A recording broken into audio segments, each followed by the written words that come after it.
নমস্কার। আশা করি সবাই ভালো আছেন, সুস্থ আছেন এবং অবশ্যই আনন্দে আছেন। আজ ২৬শে ডিসেম্বরের সকাল, সময় এখন ভোর ৫:৩০। ঘড়িতে অ্যালার্ম লাগানোই ছিল। কাঞ্চনজঙ্ঘার সকালের সৌন্দর্যকে দেখব বলে প্রচণ্ড ঠান্ডা উপেক্ষা করেই বাইরে এলাম, অর্থাৎ বাইরের ছাদে এলাম ঘর থেকে। বেরিয়েই দেখলাম সগরিমায় উপস্থিত কাঞ্চনজঙ্ঘা। সকালে নরম আলোয় ভীষণ সুন্দর লাগছিল চারপাশটা। সেই সঙ্গে সঙ্গে আলো একটু একটু করে যত বাড়ছিল, কাঞ্চনজঙ্ঘাও নতুন নতুন করে আমাদের সামনে ধরা দিতে লাগলো।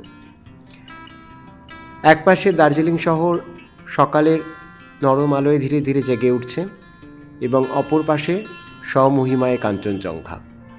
কাঞ্চনজঙ্ঘার প্রতিটি রেঞ্জ সকালবেলা বেশ সুন্দর দেখা যাচ্ছিল আমাদের সামনের ছাদ থেকে। আর এই দেখুন, কাঞ্চনজঙ্ঘার এত ভালো ভিউ আমি খুব কমই দেখেছি। আর এই মাঝখানের এই জায়গাটা বড় রহস্যময় লাগতো। সবসময় এখানে মেঘ জমে থাকতো, কেন জানি না। এই পাশের রেঞ্জগুলো এখনও অস্পষ্ট, এগুলো ঠিক চিনেও উঠতে পারিনি। আমাদের হোমস্টের যিনি মালিক, তাকে জিজ্ঞেস করেছিলাম, তিনিও সঠিক বলতে পারলেন না। যাই হোক, আজকে আমাদের শিডিউলে আছে লামাহাট্টা, সেই সঙ্গে তিনচুলে এবং তাগদা। লামাহাট্টা একটা ফেমাস ইকো পার্ক এবং এই জন্যেই বিখ্যাত, এবং লামাহাট্টা বৌদ্ধ সংস্কৃতির অন্যতম একটি পীঠস্থান। আর এই দেখুন আশপাশটা কত সুন্দর মায়াবী আলোয় ছেয়ে আছে। অল্প অল্প কুয়াশাও আছে, কিন্তু সেটাকে উপেক্ষা করাই যায়। সকালের এখনকার তাপমাত্রা ৯ ডিগ্রির কাছাকাছি। আর এই হচ্ছে এই হোমস্টের সবচেয়ে ক্ষুদে সদস্য। এনার কিছুদিনের মধ্যেই ২ বছর পূর্ণ হবে। ভালো করে ইনি কথা বলতেও শেখেননি, তবে আদব কায়দা এবং অন্যান্য ব্যাপারে ইনি রীতিমতো পটু, এবং অতিথিদের সঙ্গে কিভাবে ব্যবহার করতে হয় সেটাও উনি খুব ভালোভাবেই জানেন।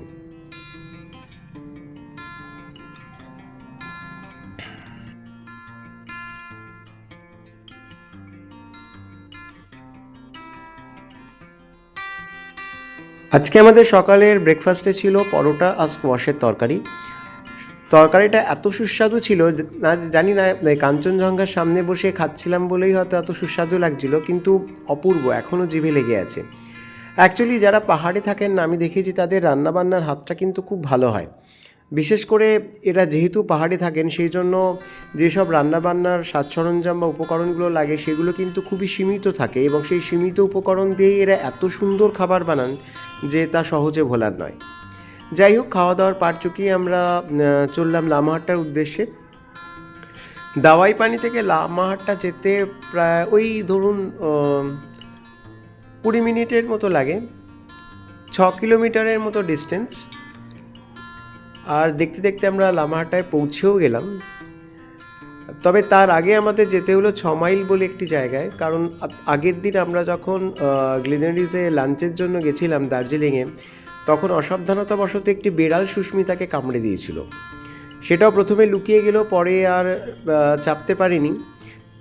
আমাদের হাউস ফিজিশিয়ানকে সঙ্গে সঙ্গে ফোন করে একটা টেটব্যাক ইঞ্জেকশন নেওয়ার জন্য আমাদের আসতে হলো এই ৬ মাইলে। ইঞ্জেকশন পর্ব শেষ হয়ে যাওয়ার পর পাশের এই দোকানটিতে এলাম। এখানে প্রচুর ওই লোকাল মেড নুডলস পাওয়া যায়, নুডলস অ্যান্ড স্প্যাগেটিস, যেগুলো পাহাড়ে আসলে পরে আমরা সাধারণত কিনে থাকি। তো সেইগুলো কিনে আমরা আবার চললাম লামাহাট্টার উদ্দেশ্যে। বেড়াতে গেলে তো মাঝে মাঝে এই ধরনের কিছু অযাচিত ঘটনার সম্মুখীন হতেই হয়, কিন্তু কিছু করার নেই। সেগুলোকে সামাল দিয়েই তবে বেড়ানোর আনন্দটা উপভোগ করতে হবে। লামাহাট্টা থেকে কিন্তু কাঞ্চনজঙ্ঘার যে ভিউ, সেটা আরও পরিষ্কার এবং আরও ভালোভাবে দেখা যায়। লামাহাটে পৌঁছানোর আগের থেকেই বিভিন্ন জায়গায় দেখলাম টুরিস্টরা গাড়ি দাঁড় করিয়ে কাঞ্চনজঙ্ঘার ছবি নিচ্ছেন। আর এই রঙিন পতাকায় মোড়া যে জায়গাটা দেখতে পাচ্ছেন, এটাই হচ্ছে লামাহাট্টা ইকো পার্ক। ইকো পার্কটি বেশ বড়, তবে পুরোটা আমি ঘুরে দেখতে পারিনি, কারণ আমার হাঁটুর অবস্থা বেশ সঙ্গীন ছিল। সকাল থেকেই বেশ ব্যথাও ছিল, সেই সঙ্গে সঙ্গে নিক্যাপ লাগিয়ে বেরিয়েছিলাম, সেই জন্য ইকো পার্কটা পুরোটা আমি ঘুরতে পারিনি। তবে এখানে বসে থাকলেই সময় কেটে যায়। সামনে দিগন্ত বিস্তৃত পাহাড়, সেই সঙ্গে সঙ্গে কাঞ্চনজঙ্ঘার উপস্থিতি তো আছেই। ভীষণই সুন্দর। আর এখানে প্রচুর হোমস্টে আছে।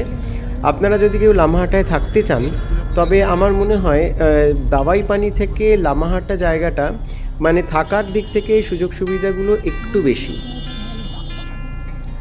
দাওয়াইপানিতে যেমন রাস্তাঘাটের একটা প্রতিকূলতা আছে, লামাহাটায় সেটা নেই। একদম মেইন রাস্তার ওপরই সমস্ত কটেজগুলো রয়েছে, এবং আমার কিছু কিছু কটেজগুলো দেখে মনে হলো এখানে থাকা খাওয়ার যে খুব একটা যে ব্যয়বহুল তা নয়। অর্থাৎ আমরা দাওয়াইপানিতে যে হোমস্টেতে আছি এবং সেখানে যত টাকা আমরা পেমেন্ট করছি, এখানকার ফেয়ারটা তার মতোই, সেই রকমই। আমরা ওখানে 1100 টাকা পার হেড পার ডে হিসাবে দিচ্ছি। এদের অ্যাকচুয়াল রেট ছিল 1400 টাকা, কিন্তু যেহেতু আমরা লাঞ্চটা নেব না ওনাদের ওখানে, সেই জন্য আমাদের কিছু ডিসকাউন্ট দেওয়া হয়েছিল। আর এই হচ্ছে লামাহাটা ইকো পার্কের সামনের দিক।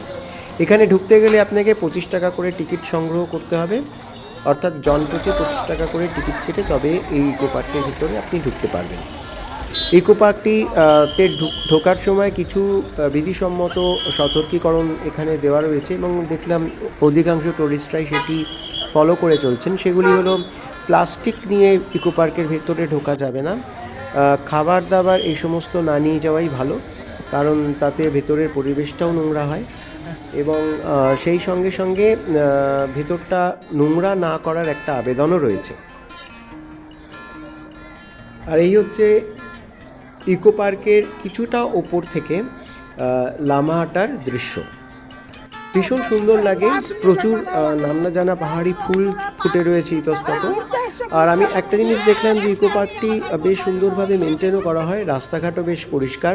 এখানে যারা আসছেন তারাও কর্তৃপক্ষের সঙ্গে যথেষ্ট সহযোগিতা করছেন, এবং যারা ওপরে উঠতে না চাইবেন, ওপরে শুনলাম একটা লেকও আছে, এবং ওই লেকটা অবধি সবাই যায়, কিন্তু তাতাই গেছিলো কিন্তু লেকটা দেখতে পাইনি, হয়তো অন্য দিক থেকে গেছিলো, কিংবা শীতকাল বলে লেকটা শুকিয়ে গেছে। সে যাই হোক, আমি ওপর অবধি উঠিনি, কিছুটা উঠেছিলাম, কিন্তু তারপরে আর সাহস হলো না। এখানে একটা সুন্দর অর্কিড গ্যালারিও বানানোর চেষ্টা করা হয়েছে, কিন্তু এখানে কোনো অর্কিড তো আমার চোখে পড়লো না। কিছু নর্মাল ফুলের গাছ দিয়েই ব্যাপারটা সেরে ফেলা হয়েছে। এখানে একটা ছোট্ট ওয়াচ টাওয়ার রয়েছে, এবং সেই সঙ্গে সঙ্গে রয়েছে ঘন পাইনের বন, যার ফাঁক দিয়ে সূর্যের আলোগুলো যখন আসছিল তখন একটা অদ্ভুত মায়াবী পরিবেশ তৈরি করছিল। এখানে আসতে গেলে এসে কিন্তু আপনি যদি পাহাড় চড়ার সেরকম কোনো সামর্থ্য না থাকে বা শরীরে না কুলোয়, তাহলে এখানে এসে শুধু বসে থাকলেই আপনার দিন কেটে যাবে। অপূর্ব সুন্দর একটা জায়গা।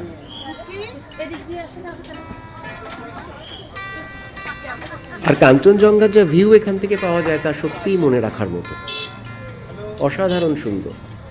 আমরা যে সময় ছিলাম তখন পাহাড়ের উপরে, অর্থাৎ কাঞ্চনজঙ্ঘার চূড়াতে একটা তুষারপাতের ঘটনা ঘটেছিল, সেটাও এখান থেকে স্পষ্ট বোঝা যাচ্ছিল।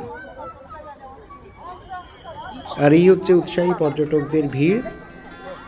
আমিও কিছুটা দূর উঠে, যেটা বললাম, কিছুটা দূর উঠে আর ওঠার সাহস পাইনি। দূর থেকেই আমি চারপাশের দৃশ্যটা নিজেও উপভোগ করছিলাম, এবং কিছুটা আপনাদের জন্য সংগ্রহ করে রেখেছি। এখানে একটি সেলফি পয়েন্টও আছে ওই আমার পেছনে, যেখানে আই লাভ লামাহাটা লেখা আছে।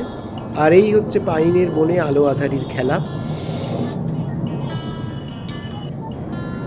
গাছের ফাঁক দিয়ে সকালের সূর্যের আলো বেশ সুন্দর একটা মায়াবী পরিবেশ তৈরি করেছিল। আমি এই জায়গাটার কথা এর আগেও শুনেছি, কিন্তু এই প্রথম চাক্ষুষ দেখলাম। অপূর্ব সুন্দর একটা জায়গা। এই দেখুন, এখানে পর্যটকরা উপরের দিকে উঠে যাচ্ছে। বাঙালি মাত্রই পাহাড় চড়ার একটা নেশা থাকে, আমারও ছিল। উঠতি বয়সে আমিও প্রচুর এরকম ট্রেকিং করেছি, কিছু ছোট ছোট ট্রেকিং, যেমন ধরুন পরেশনাথ পাহাড় বা রাজগীরের বিভিন্ন যে ছোট ছোট পাহাড়গুলো আছে সেগুলি। তবে বেশি উঁচু পাহাড়েও আমি যাইনি বা যাওয়ার সুযোগও হয়নি। আর পাহাড়ের গায়ে এই ধরনের অসংখ্য বুনো ফুল দেখতে পাবেন। এখন যদিও শীতকাল, তবুও আমি দেখলাম যে এখানে বেশ সুন্দর সুন্দর ফুল চারিদিকে ছড়িয়ে ছিটিয়ে আছে এবং জায়গাটিকে বেশ রঙিন করে তুলেছে। খুব সুন্দর লাগলো।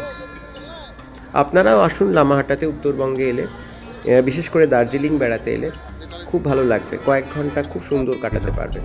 যাই হোক, লামাহাটা পর্ব শেষ করে আমরা চললাম এখন তিনচুলের উদ্দেশ্যে। তিনচুলে মোটামুটি ওই চা বাগানের জন্য বিখ্যাত। চলুন ওখানে গিয়ে আবার দেখা হবে, সেই গল্প শোনাবো সামনের দিন। সবাই ভালো থাকবেন, সুস্থ থাকবেন এবং আমাদের এই চ্যানেলটিকে সাবস্ক্রাইব করে পাশে থাকবেন। নমস্কার।